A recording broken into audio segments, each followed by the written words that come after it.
বন্যার কারণ কি, ভবিষ্যতে এই রকম বন্যা যেটা বলা হচ্ছে যে ফেনীতে এক রকমের নজিরবিহীন, সেটা এড়িয়ে চলতে আমরা কি করতে পারি, এসব নিয়ে আলোচনা হয়েছে।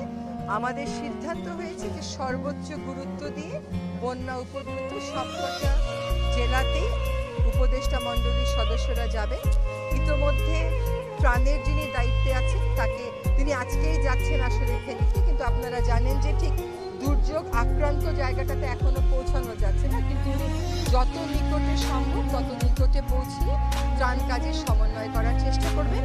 এবং আমাদের মধ্যেও একটা সমন্বয় আনতে হবে, যেমন ত্রাণ, পানি, কৃষি, মৎস্য, এই সমন্বয়ের ব্যাপারটা নিয়ে আমাদের সর্বোচ্চ আলোচনা করা হয়েছে, আমাদের অনেক আলোচনা করা হয়েছে।